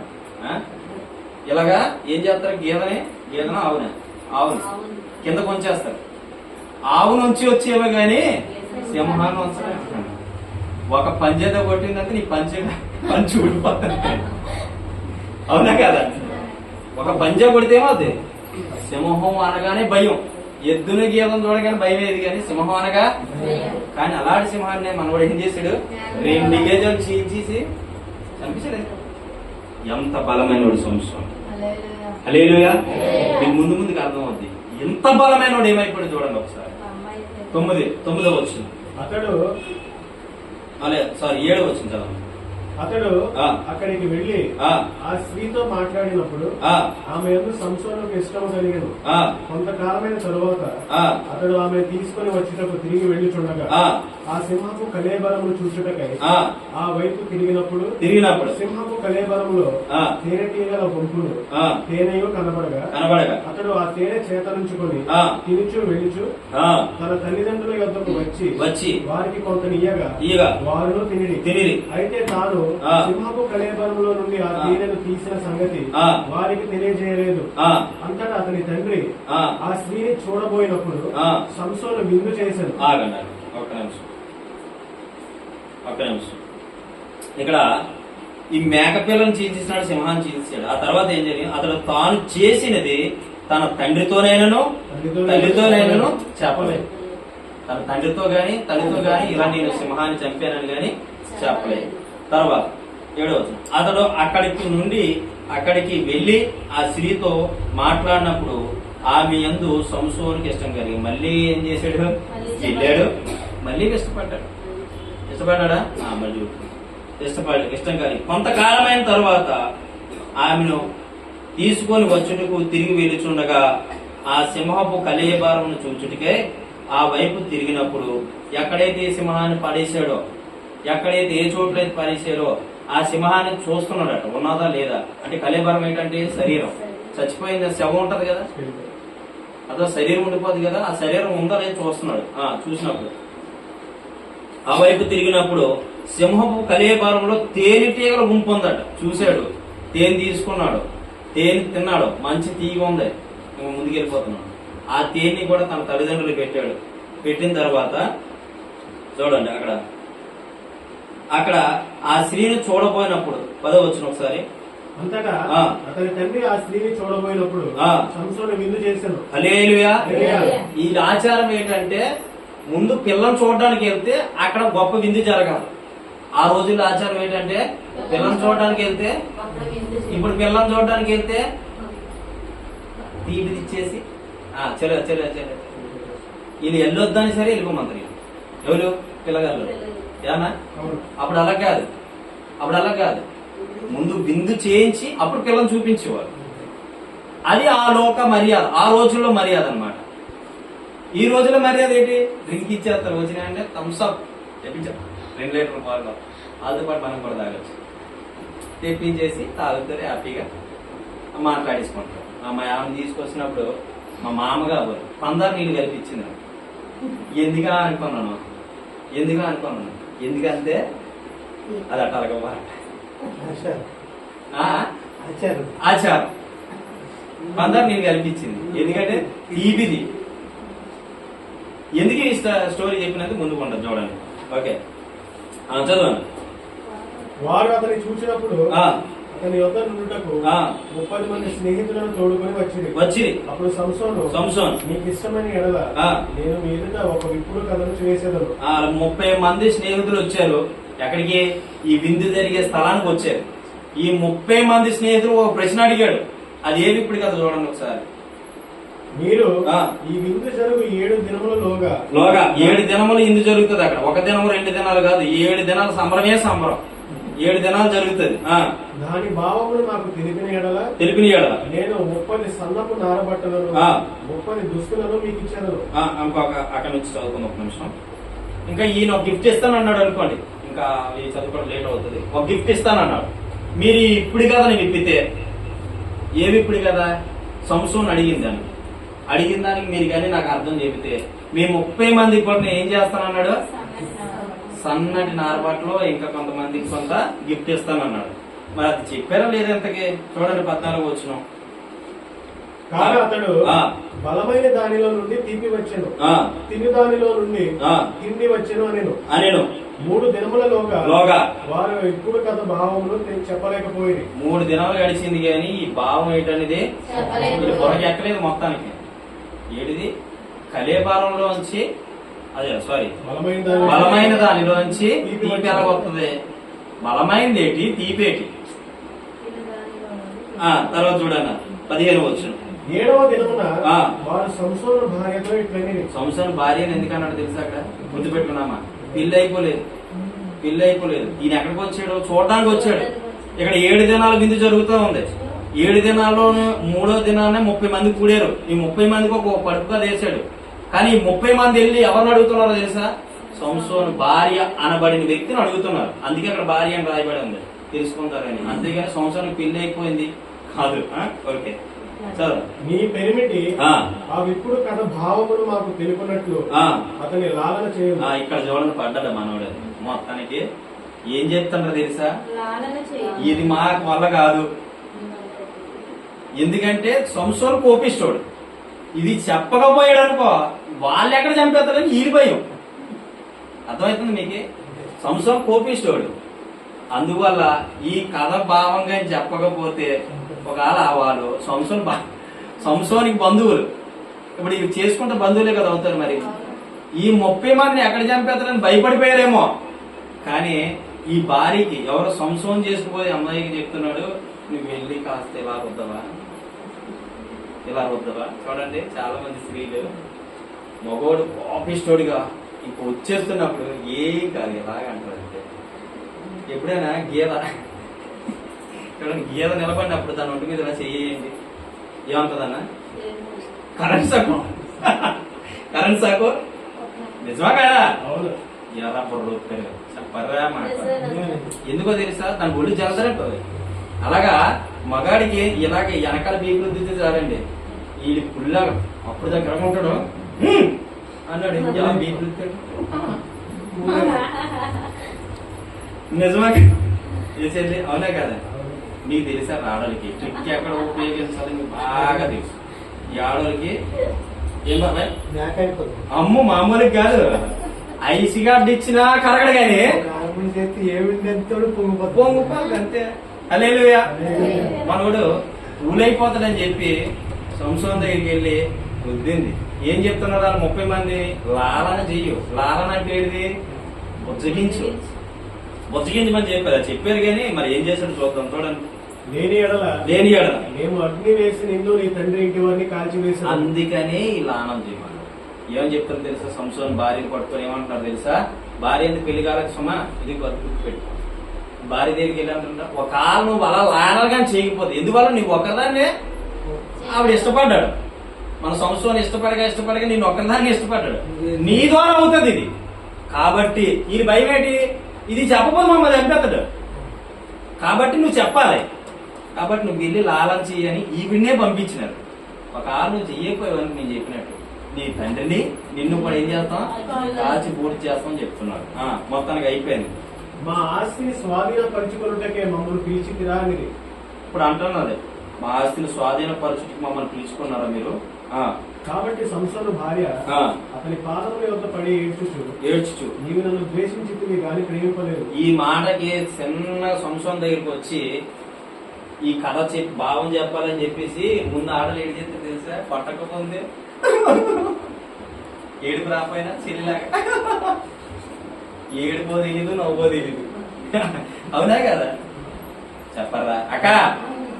చెప్పాలి. వాక్యం అక్క, నేను మాట్లాడుతున్నది ఇంట్లో విషయాలు కాదు, చెప్పాలి సమాధానం. మీరు నాకు చెబితే నిద్రపోలేదని అర్థం, మీరు ఒకవేళ చెప్పకపోతే మీరు నిద్రపోతున్నారని అర్థం. అర్థమైందా? ఇప్పుడు మళ్ళీ గాడి తప్పకుండా మనం ముందుకెళ్ళిపోతాం. హల్లెలూయా, హల్లెలూయా. ఇప్పుడు ఈ సంవత్సరం దగ్గరికి వచ్చి ఏడుతుంటే పాపం మనోడు ఊరుకుంటాడా? ఏమైందమ్మా, ఎందుకు ఏడుస్తున్నావు అన్నాడా? కానీ సంవత్సరం దగ్గరికి ఏడుస్తూ ఉంటే, ఆడది ఏడుస్తూ ఉంటే మగవాడు ఎందుకు ఏడుస్తున్నావు, ఏమైంది, ఎవరైనా ఏమైనా అన్నారా, ఏమైనా జరిగిందా, ఏంటి ఏంటి అంటారా? అనరా? ఎవరి భార్య అని అలాగే ఏడుస్తూ ఉంటే అంటారా? అంటారా? మన సంవత్సరం కూడా అన్నాడు అక్కడ చూడండి. నీవు నా బాబాయ్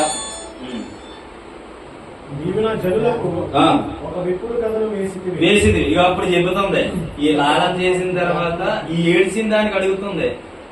అప్పుడు ఏమని అడగాల? అదే అడగాలి. ఆవిడ పంపించిందే ఆ విప్పుడికి అది చెప్పమని, లేకపోతే చంపేతడికి సంవత్సరం భయం వాళ్ళకి ఉంది. అందుకని ఈవిని పంపించారు. పంపించిన తర్వాత ఈవిడ చెప్పాలి ఎందుకు ఏడుస్తుంది. ఇప్పుడు సంవత్సరాన్ని అడిగాడు, ఎందుకు ఏడుస్తున్నావమ్మా అంటే, మా ఊరి దగ్గర నువ్వు ఒక కథ వేసు కదా, భావం చెప్పవా? ఏమని అడుగుతుంది? దాని భావం చెప్పవా అంటుంది. ఆడది పూజ చేసేసిన తర్వాత మనం చెప్పకుండా ఉంటాడా? చెప్పాడు మొత్తానికి.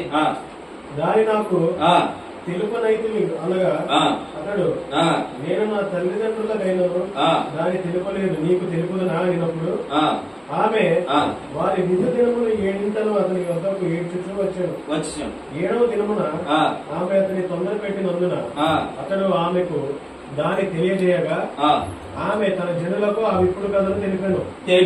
7వ దినమున సూర్యుడు అస్తమింపక మునుపు ఆ ఊరి వారు తేనె కంటే మొత్తానికి ముగిందాం. మొత్తానికి ఇప్పుడుగా చెప్పేసింది. ఈవిడ ఎప్పుడైతే ఏడిచిందో ఎంబడే చెప్పేశాడు మనోడు. పూలైపోయి ఐసులాగా కరిగిపోయి చెప్పేశాడు. చెప్పేసిన తర్వాత 7 దినాలు గడిచిన తర్వాత మన వాళ్ళందరూ వచ్చారు. ఇంకా ఆన్సర్ తెలిసిపోయింది, నాకు ఆన్సర్ వచ్చేసింది అని తెలిసిపోయి చెప్పాడు. సంవత్సరం చేసింది చెప్పాడు. ఏం చేశాడు? మేకపిల్ల చీల్చినట్టు సింహాన్ని చీల్చేసి కలేబారాలు ఉంచిన తర్వాత ఆ కలేబారానికి ఏం పట్టాయి అంటే తేనెటీగల గుంపు పట్టింది. ఆ తేనె తన తల్లిదండ్రులు తిన్నారు. అదే కథ, పొడుపు కథ పొడిచాడు అన్నమాట. దాన్ని వాళ్ళు చెప్పలేకపోయారు. మళ్ళీ ఈయనే తన ప్రియురాలికి చెప్పినప్పుడు ఈ ప్రియురాలు తీసుకెళ్లి ఆ యొక్క ఫిలిస్తీన్కి చెప్తే అప్పుడు ఆ ఫిలిస్తీన్లుగా ఏమర్థమైందంటే చెప్పేసాడు మాకేమీ అక్కడ ఒక మైనస్ పాయింట్. లాలం చేస్తే కరిగిపోవద్దు దయచేసి. మీకు అన్న మన ఇద్దరే ఉన్నాం, మా బావ ఒకరు మొగోలు. అమ్మ లాలం చేస్తే అసలు కరిగిపోకండి బాబాయ్. ఎలాగంతడికి కరిగిపోనగా సంవత్సరం పరిస్థితి. మా బావలేడు ఏసు రక్తమే వచ్చేవారు వచ్చింది కాక ఆమె. హల్లెలూయా. ఏదమ్మా లాలం చేస్తే కరిగిపోతారు చాలా మంది. కరిగిపోకండి. కరిగిపోతే నువ్వు అరిగిపోతే ఇంకా తరిగిపోతావు. తరిగిపోతే బలాన్ని కోల్పోతావు. అయిపోయింది, ఇంకా అయిపోయింది, ఏం కాదు, ఇక అయిపోయింది. హల్లెలూయా. ఒక 2 విషయాలు చెప్పేసి ముగించేస్తాను. ఓకే, ఇప్పుడు 15 వచ్చిన 15 అర్థం అయిపోతాం. ఇక్కడ కోపం వచ్చింది, ఇక్కడ కూడా చెప్తాను. చదువు. కొన్ని దినములైన తర్వాత గోధుమల కోతకాలంలో ఆ. సంసోను మేకపిల్ల ఒకటి తీసుకుని ఆ. తన భార్యను చూడవచ్చి ఆ, అంతఃపురంలోనున్న ఆ. నా భార్య వద్దకు నేను పోదననుకోగా అనుకోనగా ఆమె తండ్రి లోపలికి ఆ, అతని వెళ్ళనీయక వెళ్ళనీయక. నిశ్చయముగా నీవు ఆమెను ద్వేషించి అనుకుని ఆ, నీ స్నేహితునికి ఆమె ఇచ్చింది. ఆ, ఆమె చెల్లెలు ఆ, ఆమె కంటే చక్కనిది కాదా? ఆ, ఆమెకు ప్రతిగా ఆ, ఈమె నీకుండవచ్చును చిత్తగించమని. ఆ, అప్పుడు సంసోను ఆ. నేను ఫిలిష్తీయులకు హాని చేసిన ఎడల వారి విషయంలో నేను ఇప్పుడు నిరపరాధినై ఉందని వారితో చెప్పి అలాగుంది. ఓకే, హల్లెలూయా, హల్లెలూయా. కొన్ని దినములైన తర్వాత ఈ ఇప్పుడుగా చెప్పేసింది ఈవిడ ఏమైపోయింది సంవత్సరానికి వీళ్ళకి దూరం అయిపోయింది. ఏమైపోయింది? వీళ్ళకి దూరం అయిపోయింది. అప్పుడు దూరం అయిపోతే మన ఓడేమైనా దూరం అయిపోయి తూరుకుంటాడు, గబగబా వెళ్ళిపోతున్నాడు. తన తండ్రి రాక అన్నాడు, వద్దురా నాయన, మీ చెల్లెలు లాంటిది అనుకో, ఇంకా ఎందుకు వచ్చింది అని చెప్పేసి పంపించేసరికి ఈ విషయానికి సంవత్సరం కోపం వచ్చింది. ఏ విషయానికి? మీకు ఈ మ్యాటర్ మీకు పూర్తిగా అర్థమైపోతుంది. చూడండి, సంవత్సరం కోపం వచ్చింది. ఏం చేశాడు తెలుసా? గాడిద దబడేందుకు ఒకటి తీసుకొని ఏడి అక్కడ చూడండి, సారీ గాడి దబడేందుకు కాదు, 300 నక్కలు పట్టుకొని కోపం వచ్చినందుకు. ఎన్ని నక్కలే? ఏదో ఒక నక్కను పట్టుకొని చూద్దాం, ఒక నక్కను పట్టుకుంటారు చూద్దాం. ఒకే దొరకదు, నక్కే దొరుకుతుంది. 300 నక్కలు పట్టుకొని ఒకదానికి ఒకటి తోక మూడేసి అగ్గేకి నేను తోకకే ఏం చేసే ఫిలిష్తీయులకి నష్టం కలిగేసే మొత్తం పంట చేలన్నీ కూడా తొక్కేసే మొత్తం. దేవుని ప్రణాళిక చూడండి ఎలా ఉంటుంది, మీకు లాస్ట్ అర్థం అవుతుంది. దేవుని ప్రణాళిక ఎలా ఉంటుందో మీకు అర్థం అవుతుంది. ఓకే, హల్లెలూయా. 300 నక్కలు తీసుకెళ్తాడు, ఏమైపోయింది? మొత్తం పంటను సర్వనాశనం చేసినాయి. ఎవరి చెప్పాలి? ఎవరి? ఫిలిష్తీయుల పంటల్ని 300 నక్కలు నాశనం చేశారు. మరి వీళ్ళు మాత్రం ఊరుకుంటారు? వీళ్ళు మాత్రం ఊరుకుంటారా? ఊరుకోలేదు. కానీ ఈయన మీద పగబట్టారు. ఎవరి మీద? సంసోను మీద. కానీ పగబట్టిన ఆల్రెడీ చేస్తారు సంసోని, ఏం చేయలేదు. తర్వాత ఇప్పుడు చూడండి నాన్న, 14 వచనంకి వచ్చేద్దాం. అతడు లేహికి వచ్చినప్పుడు ఫిలిష్తీయులు అతన్ని ఎదుర్కొని కేకలు వేయగా యెహోవా ఆత్మ అతని మీదకి బలముగా వచ్చినందున అతని చేతులకు కట్టబడిన తాళ్లు అగ్ని చేత కాల్చబడిన జునపనార వలె ఆయన సంకెళ్లను అతని చేతుల మీద నుండి విడిపోయాను. అతడు గాడిద యొక్క పచ్చి దవడ ఎముకను కనుగొని చెయ్యి చాచి పట్టుకొని దాని చేత 1000 మంది మనుషులను చంపాను. హల్లెలూయా, హల్లెలూయా. ఇక్కడ మనం చదువుకుంటే ఇంకో అమ్మాయిని కూడా ఇష్టపడతాడు. ఇంకో అమ్మాయిని ఇష్టపడతాడు.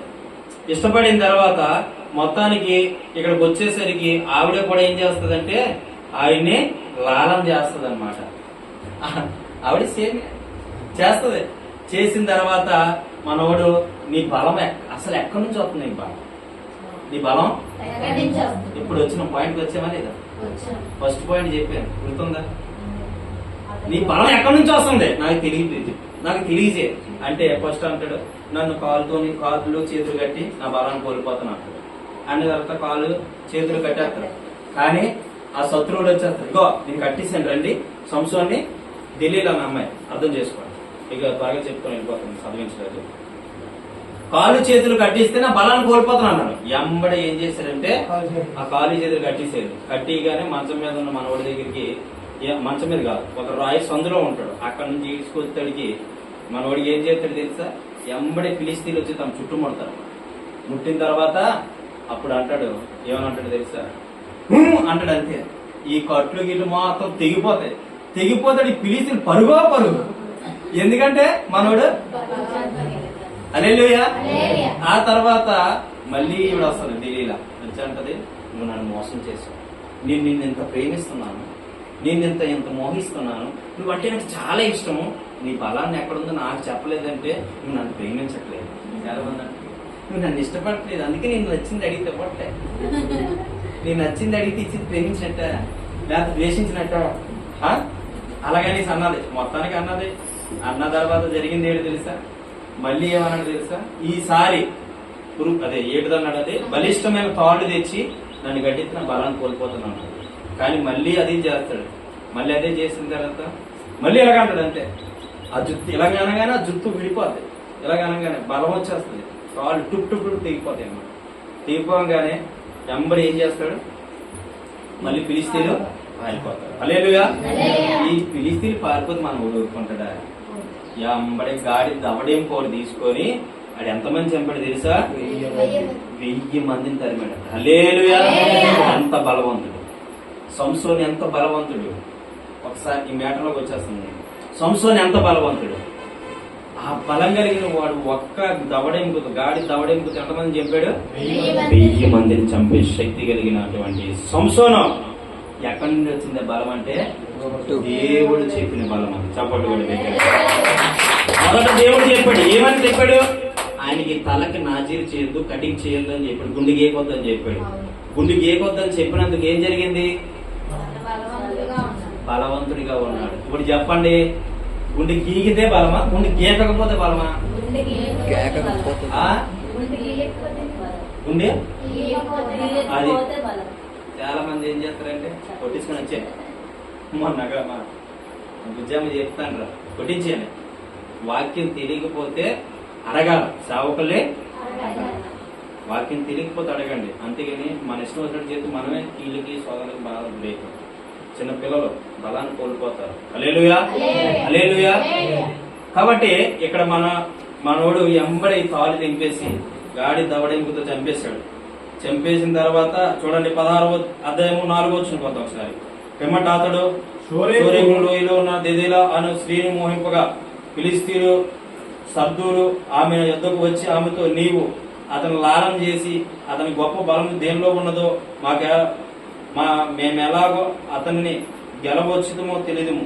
మేము అతని బంధించి అతని గర్వము అణుచుదము.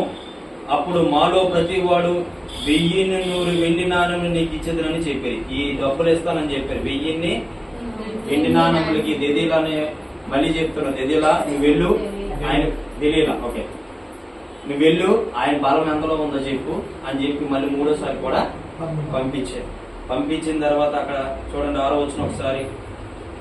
నీ మహాబలము దేనిలో ఉన్నదో నిన్ను దేని చేత కట్టి బంధింపవచ్చునో నాకు దయచేసి తెలుపుమని సంసోనుతో అనగా సంసోను 7 నిరవంజి చువ్వలతో నన్ను బంధించిన ఎడల నేను బలహీనుడనే సామాన్య మనుషులలో ఒకని వలె అవుదునని ఆమెతో చెప్పాను. చూసారా ఇక్కడ ఏమన్నా 7 నిరవంజి చువ్వలతో నన్ను కట్టిస్తే నా బలాన్ని కోల్పోతానని చెప్పాడు.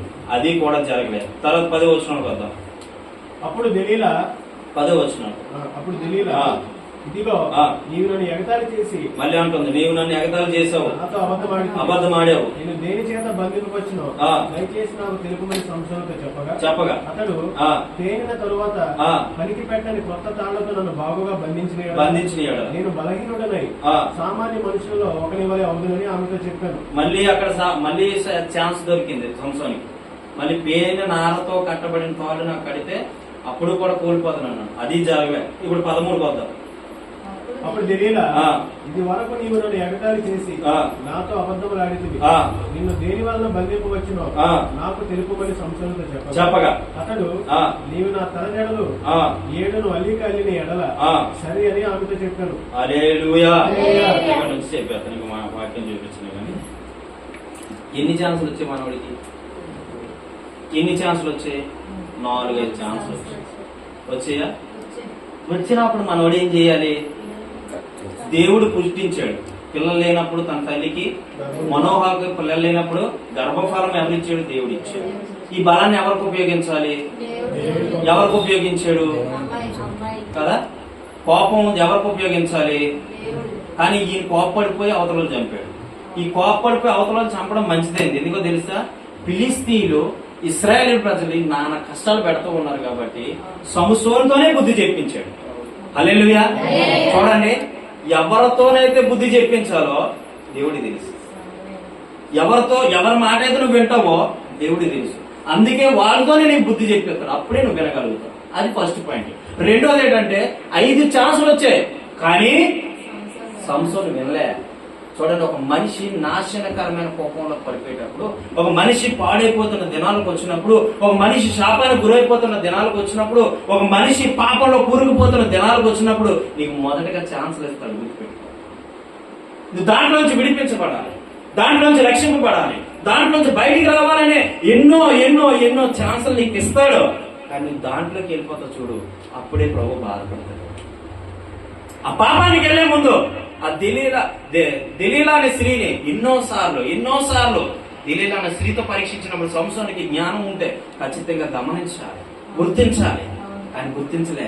పాపంలో ఉన్నవాడికి అది కనపడదండి, నిజం చెప్తున్నాను. పాపంలో జీవించిన వాడికి అది కనపడదు, పాపంలో ఉండేవాడికి అది కనపడదు, పాపంలో నడుచుకున్న వాడికి అది కనపడదు. ఏం కనపడదు అంటే కళ్ళు ఉంటాయి కానీ కరెక్ట్గా చూడలేడు, చెవులు ఉంటాయి కరెక్ట్గా వినలేడు, నోరు ఉంటుంది కరెక్ట్గా మాట్లాడలేడు, నడక ఉంటుంది కాళ్ళు ఉంటాయి కానీ కరెక్ట్గా నడవలేడు, చేతులు ఉంటాయి కానీ కరెక్ట్ దానికి ఉపయోగించలేడు. ఎందుకంటే అతను పాపంలో ఉన్నాడు కాబట్టి తనకి తెలియట్లేదు. ఈరోజు చాలా మంది ఛాన్స్ ఇస్తాడు దేవుడు, నువ్వు దాంట్లోంచి తప్పించబడతావేమో అని, దాంట్లోంచి నువ్వు విడిపించబడతావేమో అని, దాంట్లోంచి బయటకు వస్తావేమో అని దేవుడు నిన్ను విడిపించడానికే చూస్తాడు. కానీ నువ్వు విడిపించబడడానికి ఛాన్సులు ఇచ్చిన దాన్ని పక్కన పెట్టేసి దేవుని దూరం పెట్టేసినప్పుడే దేవుడు బాధపడతాడు. అప్పుడు అంటావా, చాలా సంవత్సరాలు అయిపోయింది, దేవుడు నాకు తెలియదు, దేవుడు మర్చిపోయాను అని ఎప్పుడు బాధపడతావు తెలుసా? నీ పరిస్థితి మంచం మీదకి, నీ పరిస్థితి మంచం మీదకి ఎక్కినప్పుడు అప్పుడు అర్థమవుతుంది. ఏమని అర్థమవుతుంది తెలుసా? అయ్యో, నన్ను దేవుడు ఇంత ప్రేమించాడు, ఒక స్త్రీ ద్వారా ఇన్నిసార్లు మోసపోయినప్పుడైనా అప్పుడు చెప్పాడు, కానీ నేను కనుక్కోలేకపోయాను, ఈ పాపంలో పడిపోయాను, నా జీవితం ఏంటి? ఒక ఆయన నాకు ఫోన్ చేసి అంటున్నాడు, బ్రదర్ నేను చేసిన పాపం వల్ల నాకు హెచ్ఐవి వచ్చేసింది, నేను చేసిన పాపం వల్ల నాకు హెచ్ఐవి పుట్టింది, నేను చేసిన శాపం వల్ల నాకు హెచ్ఐవి వచ్చింది. నేను బ్రతకాలని ప్రార్థన చేయండి బ్రదర్, నేను జీవించాలని ప్రార్థన చేయండి బ్రదర్, నేను ఉండాలని ప్రార్థన చేయండి బ్రదర్. నా బ్రతికల నాశనం అయిపోద్దని జీవితంలో కలలో కూడా ఊహించలేదు. నాకు దేవుడు ఎన్నోసార్లు పిలిచాడు, ఎన్నోసార్లు మాట్లాడాడు, కానీ నేను లోబడలే. పాపానికి దాస్యత్వంగా ఉండిపోయాను, దాసునిగా ఉండిపోయాను, పాపంలోనే కూరుకుపోయాను, పాపంలోనే నడుచుకున్నాను. కాబట్టి నా జీవితం ఈరోజు హెచ్ఐవి తోకింది. పెళ్లి చేసుకుందామంటే నా వల్ల ఒక ఆవిడ బలైపోతుంది, నా వల్ల ఒక జీవితం పాడైపోతుంది. వాళ్ళే కాదు, మాకు పుట్టిన పిల్లలు కూడా ఏమవుతుంది, ఏం తెలియట్లేదు కదా, ఏం చేయాలో అర్థం కావట్లేదు కదా, ఏమి తెలియాలో తోచట్లేదు బ్రదర్. కొన్నిసార్లు చచ్చిపోదాం అనుకుంటున్నా కానీ చావు రావట్లేదు బ్రదర్. కొన్నిసార్లు నాశనం అయిపోతున్నా కానీ నా బాధ ఎవరికి చెప్పుకోలేని పరిస్థితి, నా జీవితం ఎవరికి చెప్పుకోలేని పరిస్థితి, నా భవిష్యత్తు ఎవరికి చెప్పుకోలేని పరిస్థితి. కానీ మీతో ఎందుకో నేను చెప్పాలనిపించింది, మీతో ఎందుకో మీ సాక్షి వినాక, టెక్స్టమనీ వినాక, మీ యొక్క జీవితాన్ని చూపించాక నేను అలాగే తిరిగానే, నేను అలాగే జీవించానే, నేను అలాగే బ్రతికేనే, నేను అలాగే ఉన్నానే. కానీ బ్రదర్, మీరైతే దేవుడు రక్షింపబడితే రక్షింపబడ్డారు. నన్ను దేవుడు పిలిచినా కూడా నేను లోపల ఈ రోజు హెచ్ఐవి వచ్చింది. మంచం మీద ఉంది నా పరిస్థితి, నా జీవితం మంచం మీద ఉంది, నా భవిష్యత్తు మంచం మీద ఉంది. దేవుడు నాకు ఛాన్స్ ఇచ్చినప్పుడు నీ లోపలేదు. అందువల్ల ఈ పాపం వెంటాడింది. ఒక మనిషి మరణానికి వెళ్ళిపోయినప్పుడే మనిషి యొక్క బాధ అంటే తెలుస్తుంది. అప్పుడు వరకు నీ కళ్ళు తెరవబడదు. ప్రియ సహోదరి సహోదరుడా, ఈ మంచం మీద పడక ముందే నేను చిద్దిగా ఏంటో తెలియదు. మంచం మీద రాకముందే దేవుడు చెప్పినట్టు నడుచు. ఈ దెలీలా స్త్రీలో ఒడిలో పడిపోయి సంసోను గుర్తారు కదా. సంసోను పరిస్థితి ఏమైందో తెలుసా? లాస్ట్ సంసోను జీవితం ఏమైందో తెలుసా? ఎంబడి ఆ జడలు అల్లిన తర్వాత ఈ ఫిలిస్తీన్లందరూ వచ్చి గుమ్ముకూడి 15,000 మందికి పైగా వచ్చి సంసోను మాకు దొరికాడని విందు చేశారు. వాళ్ళ కళ్యాణ మండపం బుక్ చేసుకొని విందు చేయించారు. విందు చేయించి ఆ విందులో అంటున్నారు, ఏమంటున్నారు తెలుసా? సంసోనా, మమ్మల్ని ఇబ్బంది పడ్డావు, మమ్మల్ని ఇంత బాధలకు గురి చేసావా, ఇంత శాపానికి గురి చేసావా, నిన్ను ఊరికి వదలమని చెప్పేసి ఏం చేశారో తెలుసా? సంసోని 2 స్తంభాలకి కట్టేశాడు. ఎంత బలవంతుడైన సంసోను బలాన్ని కోల్పోయాడు. ఒక స్త్రీ వ్యామోహంలో పడిపోయి బలాన్ని కోల్పోయాడు. ఒక స్త్రీ మాటలు విని బలాన్ని కోల్పోయాడు. ఒక స్త్రీ పురుషుడి మాటలు వినుకో, ఒక స్త్రీ పురుషుడి మాటలు బట్టి నువ్వు నడవకో. ఒక పురుషుడా దేవుని మాట తప్ప స్త్రీ మాట వినక, గుర్తుపెట్టుకో, లేకపోతే నీకే శాపం. అది ఆ గుడిలో పడిపోయినప్పుడు జ్ఞాపకం రాలే, 3-4 ఛాన్సులు ఇచ్చినప్పుడు జ్ఞాపకం రాలే. ఎంబడే ఆ సంసోన్ని కట్టేసినప్పుడు అప్పుడు అంటున్నాడు, ప్రభువా నన్ను జ్ఞాపకం చేసుకోవా, నేను కనక ముందే నా తల్లి గర్భం నీవిచ్చావు, నాకు జుత్తులో బలం నీవిచ్చావు. కాబట్టి నేను ఇప్పటి వరకు ఏమి నేను కోరలేదయ్యా. ఈ క్షణమంతా ఒక్కటి కోరుతున్నా ప్రభా, అది నాకు చేసి పెడితే చాలు ప్రభా అని మొరపెట్టగా దేవుడు సమాధానం ఇస్తాడు. ఏదో తెలుసా, ఏ బలాన్ని అయితే కోల్పోయాడో, ఏ బలం అయితే పోయిందో ఆ బలాన్ని ఒక్కసారి నాకు ఇవ్వు ప్రభా అని అడిగాడు. హల్లెలూయా, హల్లెలూయా. ఏ బలం అయితే కోల్పోయాడో ఆ బలాన్ని యేసయ్య ఇచ్చేంత వరకు మొరపెడితేనే ఉన్నాడు సంవత్సరం. ఏ బలాన్ని అయితే కోల్పోయాడో అదే బలం ఇచ్చేంత వరకు సంవత్సరం మొరపెట్టాడు. మొరపెట్టంగానే ఏమైంది తెలుసా, మళ్ళీ యథావిధిగా గుండె కొరికినటువంటి ఆ తల మీద వెంట్రుకలు రావడం మొదలుపెట్టాడు. చప్పటి గుండె గీకేశారు, బలాన్ని కోల్పోయాడు. ఎంబడే దేవుడికి మొరపెట్టంగానే మళ్ళీ బలం వచ్చింది. బలం రాగానే ఏం చేశాడు తెలుసా, ఆ స్తంభాలు రెండింటిని ఇలా పట్టుకొని ఇలా కట్టేశాడు. అంతే, ఇలాగా ఈ స్తంభానికి కాదు, ఈ స్తంభానికి కాదు, ఈ చేయికి ఈ స్తంభానికి ఈ చేయి కట్టేసి ఇలా ఉగ్గేశారు సంవత్సరాన్ని. ఈ సంవత్సరాన్ని ఇలా ఉగ్గేసి పండగ చేసుకుంటున్నారు. ఎందుకు తెలుసా, 1000 మందిని చంపాడు ఒక గాడి దవడింపుతో. ఇలాంటి మన మధ్యలో మన ప్రమాదం ఈయన చంపేయాలని చెప్పి ఆ చంపేసిన రోజు రైట్ పండగ చేసుకుని ఉంటే 15,000 మంది అనుకుంటాం అందులో ఉన్నారు. ఉండగానే ఏం జరిగింది తెలుసా, దేవుని కోరగానే చిన్న వెంట్రుకలు మొలవడం మొదలు పెట్టారు. ఎంబడే సంవత్సరానికి యథావిధిగా బలం వచ్చేసింది. ఆ యొక్క ఆ తాళ్ళు ఇలా లాగంగానే స్తంభాలు రెండు ఇరిగిపోయి మొత్తం స్తంభాలన్నీ కూలిపోయి మొత్తం సంవత్సరంతో పాటు అందరూ చచ్చిపోయారు. అందరూ ఒకేసారి స్మాష్. దేవుని ప్రణాళిక ఎలాగుందో, దేవుని ఉద్దేశం ఎలాగుందో తెలుసుకోమని కదా. ఏ ఫిలిస్తీన్లైతే ఇశ్రాయేలును బాధ పెట్టారో, ఏ ఫిలిస్తీన్లైతే ఇశ్రాయేలును ఇబ్బంది పెట్టారో, ఏ ఫిలిస్తీన్లైతే ఇశ్రాయేలుని నానా హింసలు పెట్టారో అదే ఫిలిస్తీన్లు ఒకేసారి చంపేశాడండి. హల్లెలూయా. ఈరోజు చెప్తున్నాడు, బిడ్డ నీ మీద శత్రువులు ఉన్నారా, నీ మీద దాడి చేసే వాళ్ళు ఉన్నారా, నువ్వంటే పడలేని వారు ఉన్నారా, నీవంటే ద్వేషం కలిగిన వాళ్ళు ఉన్నారా, కానీ నా ప్రభు చూసుకుంటాడని ప్రభు విడిచిపెట్టు. నీ మీద నీ ఎదుట శత్రువులు లేకుండా చేస్తాడు దేవుడు. హల్లెలూయా, హల్లెలూయా. గొప్ప దేవుడు మనం కలిగి ఉన్నాడు. అర్థం చేసుకో, దేవుడిచ్చిన బలాన్ని దేవుడికి మాత్రం ఉపయోగించు. అంతా పోయిన తర్వాత యేసయ్యా అంటే రాదు, అంతా కోల్పోయిన తర్వాత ప్రభా అంటే రాదు. ఎప్పుడైతే దేవుడు ఇస్తాడో దాన్ని ఉపయోగించో అప్పుడు నీ జీవితం బాగుంటుంది, నీ కుటుంబం కట్టబడుతుంది, నీ వ్యక్తిగత జీవితం కట్టబడుతుంది. అప్పుడు నువ్వు హ్యాపీగా ఉండగలుగుతావు. హల్లెలూయా, హల్లెలూయా. వాక్యమైన ప్రియమైనటువంటి దేవుని బిడ్డలారా, సంసోను వాళ్ళు మోసపోవద్దు. స్త్రీ వ్యామోహంలో పడిపోయి పురుషులైతే స్త్రీ అయితే నీ భర్త నీ కుటుంబం తప్ప వేరే చేసి నీకు అలాగే నీవు ఉన్నట్లయితే ప్రభు ఎదుట నువ్వు గొప్ప ఆశీర్వాదకరంగా ఉంటావు. హల్లెలూయా. ప్రభు ఎదుట నీవు గొప్ప దీవెనకరంగా ఉంటావు. ఈ మాటలు నీకు అర్థమైనట్లయితే సంసోనికి సమయం ఇచ్చాడు.